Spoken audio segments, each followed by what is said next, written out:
Good morning, Senator. How are you? Hey, good morning, Hugh. Great to be back on the show. I'm doing great. I almost fell out of my chair when Vice President Harris said to former President Trump, this is the first time in, I don't know, 20 years that we don't have any Americans in a combat theater. Oh my What did gosh. you think? Oh my gosh. Not only fell out of my chair, but it goes to one of the huge issues that wasn't asked about. But first, let me get directly to that question. Tell that to some of the Hugh Hewitt family in the Navy. Tell that to the U.S. sailors and Marines on Navy ships in the Red Sea who are taking. Yeah, I've got family on the Lincoln.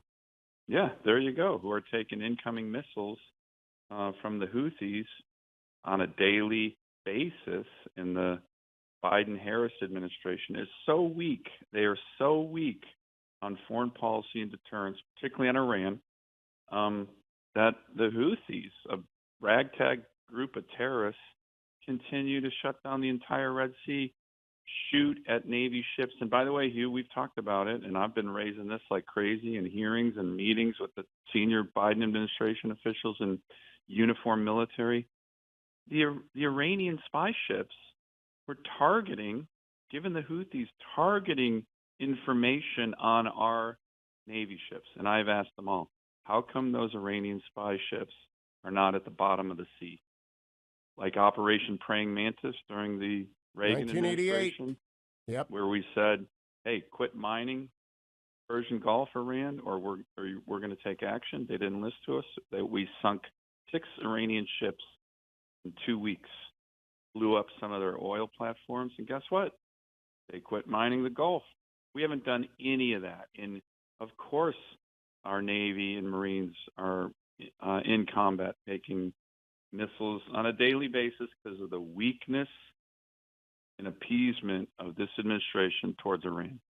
You served as a colleague of Senator Harris for 4 years when she was senator from California, and she, of course, presided over the Senate and cast the deciding vote for all the spending that started the inflation. What do you think of her candidacy? Well, look, let me just go back to the issue that we just talked about. I'm sure you saw it. Hopefully your listeners read it. But our platform that we put out prior to the Milwaukee Convention was all about peace through strength. As a matter of fact, you look at our 2024 platform in the Reagan 1984 platform on that topic, they look very, very similar. Peace through strength. What do the Democrats do whenever they get into power? They cut defense spending. That's Carter, that's Clinton, that's Obama, and that is definitely Biden. Every budget he's put forward was cutting military. His budget this year shrinks the Army, shrinks the Navy, shrinks the Marine Corps. Hugh, you and I have talked about it. It's a very dangerous world. But here's the thing. If you think Biden's bad on defense, think about Kamala Harris. This is a quote from Kamala Harris. When she was a candidate, she said, quote, I unequivocally agree with the goal of continuing to reduce the defense budget. When she was a senator, she joined Bernie Sanders and Chuck Schumer on an across-the-board cut for our Department of Defense of at least 10%. These guys don't understand military strength. There's a giant contrast between Democrats and Republicans. When President Trump came into office, what did he do? He rebuilt our military just the way Reagan did, just the way, heck, every Republican president has done. She is going to be a disaster. Think about her sitting down with Xi Jinping and Putin. Honest to God, Hugh, it's the one thing that scares the living daylights out of me. Senator, you are a Marine, so I want to be very careful how I state this. The military has a recruitment crisis. Marines made their goal. They reduced the goal because the Marine Corps has been shrunk by Biden, but they made their goal. There are enough young men and women who want to be Marines. They made their goal. The other branches did not, and the Army's the worst.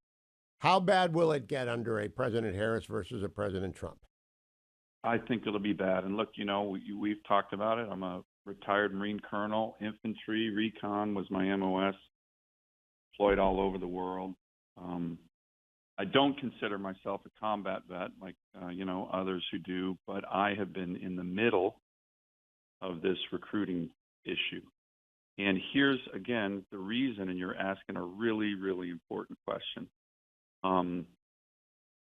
It's the way in which the Biden-Harris civilian leaders, when they came into the military, what they focus on. You know, the first day of the Biden administration, when they came into office, the first order that they put out dealing with our military was make sure that active duty military members could get transgender surgeries. Okay? That was their priority. I mean, that is a fact. That's not focused on lethality. That's not focused on readiness. It's focused on social issues. And so what's happened with regard to recruiting, you've probably seen this Emma ad that the U.S. Army put out. It'll just turn your stomach. They don't focus on why young men and women want to join the military, which is to protect their nation, which is to deploy, which is to be challenged at the highest level. And they focus on other issues that have nothing to do with the whole issue of lethality, readiness, and being ready to go defend your country. And that is the nub of the crisis in terms of recruiting. And they got to get back to, and look, you're right, the Marines have shrunk, but the Marines have met their recruiting goals year after year. Why? I think it's because they stay consistent. They challenge people. You want to join us, you know, one of the few, the proud, and you're going to deploy. This is not going to be easy. And that's why people want to join the military. I'm sure you've heard it from your sons and son-in-laws and others. So I worry, again, Biden-Harris, the recruiting crisis will continue. And by the way, that is a sleeper issue. We have a volunteer military. I regret one thing about the last, I've done 5 debates. And in the November debate, I got 3 questions, and then we ran out of time. My 4th question was about recruitment. My other 3 questions were about China. There were no questions on China in the debate Tuesday night. I about fell off my chair. Then I realized Disney's got theme parks in China. I don't know if it was spoken. I don't know if it was ordered. But can you believe there was not one question about China in the only presidential debate we're going to have between Harris and Trump? No, and your op-ed recently on this topic was spot on. Do I think that was purposeful with regard to ABC bias? Maybe.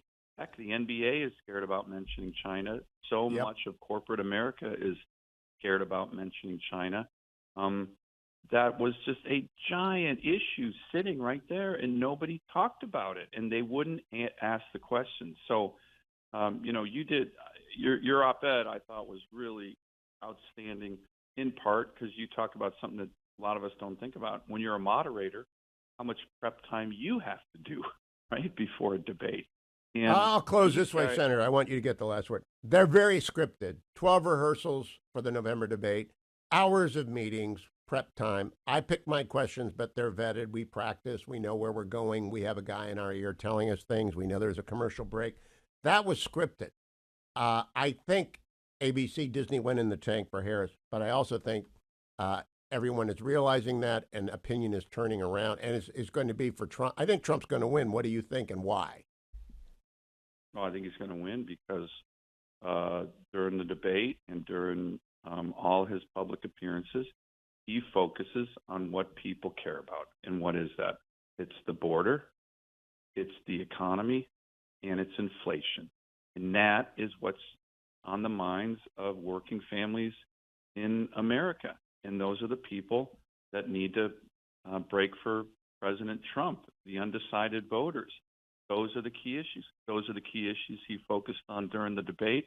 And by the way, Hugh, those are the issues that Kamala Harris didn't have an answer to.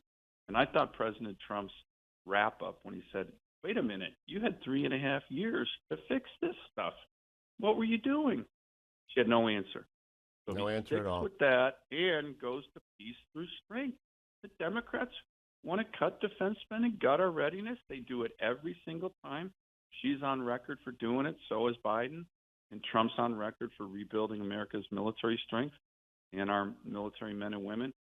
That's the winning message. So to me, I agree with you.